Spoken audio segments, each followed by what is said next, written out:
So the Boston Celtics are back at the top of the Eastern Conference standings, a half game ahead of the Milwaukee Bucks. But the bigger news for the Celtics as they sit in the All-Star break is that now head coach, Joe Mazzula, gets to ditch the interim tag. Coming off the offseason news of Ime Udoka, a lot of Celtics fans were a little unsure of what they would get out of Mazzula, but right now, according to Vegas, he is leading the Coach of the Year standings in the NBA. Kyle, what do you think of what the new head coach of the Boston Celtics has been able to do in year one?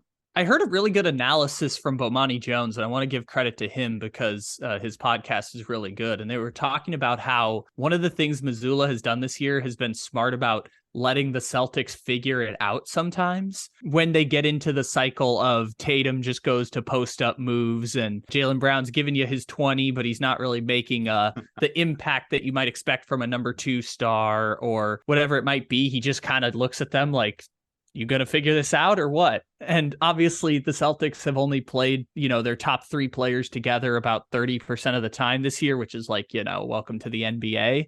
They have gone through the trials and tribulations of trying to work stuff out. And even and this is what you should do in the regular season. When the regular season doesn't matter to the Celtics, you're one of the 4 best teams in the sport. Your team is deep. This is where you test stuff out. And so I think that's a credit to Mazzula of recognizing like what we can use this regular season for. I think you really only do that if you're the Celtics, given that you are coming off a shortened offseason, being that you were in the finals. Rest starts to become a little bit more important in the regular season, only in this standpoint. And obviously, I'm a guy that hates stuff like load management, but I do approve for it in the right circumstance. I think from a fan perspective, obviously the wrong circumstance is when you're facing the Milwaukee Bucks. I think fans want to see that matchup happen without all the starters on the bench. Understandable, there were some guys that were banged up. Jason Tatum was a true rest in that game.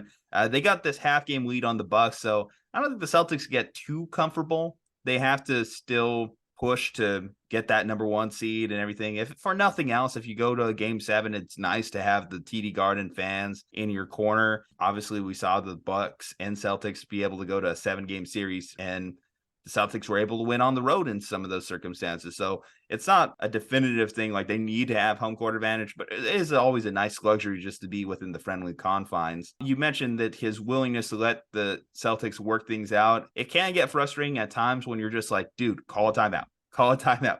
Come on. And clearly whatever's happening on the court right now at this point is not working. Call a timeout. Hopefully that's just his regular season strategy and not his playoff strategy, because when you get into the playoffs and you see something isn't working out and you're not calling timeouts, that's a problem.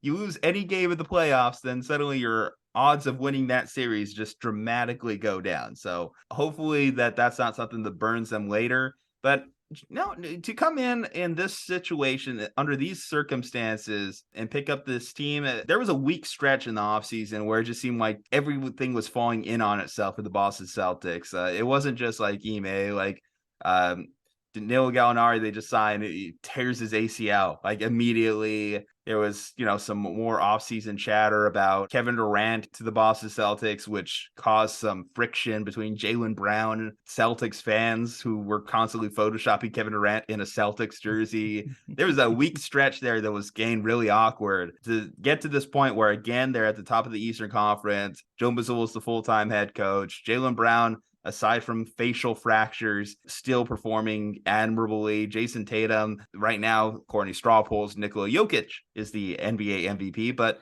I think competing at an NBA MVP level, you look at what he's done scoring-wise. I saw a stat the other day that if you take away free throws, Jason Tatum's leading the NBA in scoring. I think that's a fantastic mark for him as we kind of throw out the Kobe comparisons. I'm really impressed with this team. And I think that Joe has left his mark, left his impact on this team. I don't think it's just him inheriting a great team and them going, because other coaches of less higher esteem would fold under this type of pressure of taking over a championship team. So I guess we'll do the Tatum MVP thing, basically. In the NBA, you get a bump if you play on a team that is the best record in the league. You usually get a bump in the MVP camp. Sometimes if you're the shall we say third, fourth best player in the sport, but you play on the best team, sometimes we'll look aside and give you some MVP bump per se. And Tatum's getting that MVP bump. The thing is,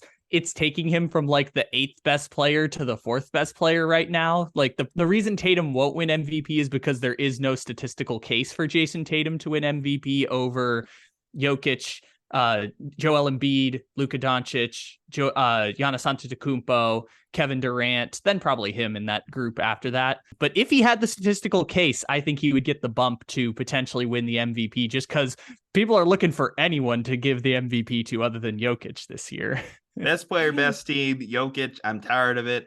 Triple doubles overrated, but yeah, no, I totally understand that. If Jason Tatum were statistically, like according to efficiency ratings and win shares, if he were like the 3rd best player in the NBA right now, they would probably bump him up and give him the MVP. The thing is, he's like he's 9th in win shares, he's 8th in efficiency rating right now. So he's just not quite statistically there.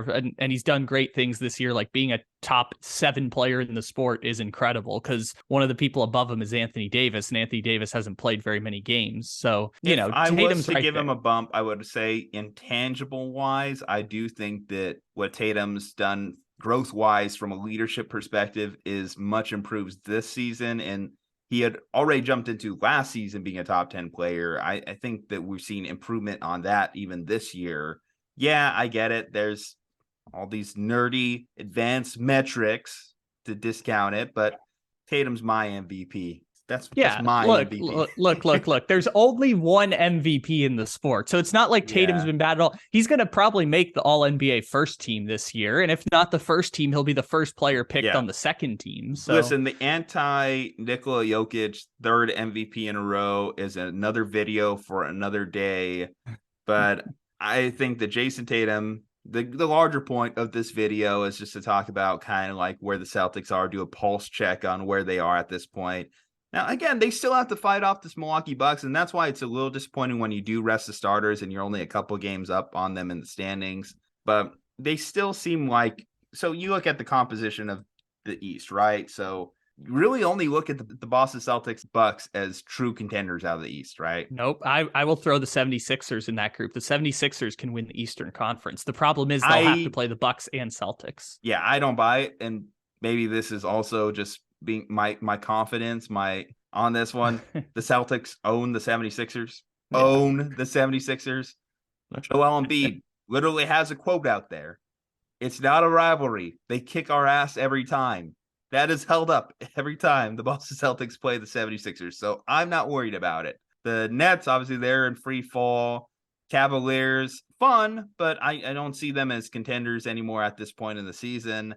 And then you just look at the rest. Come on, Knicks, Heat, Hawks. Yeah, it's basically whoever gets the 4 seed in the East is going to be this year's New York Giants. It's like, yay, you made it to the second round. Now get smoked by Boston or Milwaukee. I think because of the Celtics' depth, the fact that they just run 10 guys deep, and then you do have the 2 stars at the top in Jaylen Brown and Jason Tatum, it just makes them so versatile, so deadly. When they can always kick it up offensively when they want, we know that they're able to settle in defensively. They were obviously the league's best defensive team last year, and that's why they got to the finals. The fact that they can just pull out number 1 defense out of their back pocket while also having one of the highest scoring offenses in the league is why the Celtics are at this point in the season. They can beat you in so many different ways. They're such a versatile team. And yeah, that's why I still look at them as the favorites out of the East, even though I do recognize that Giannis is the best player in the East.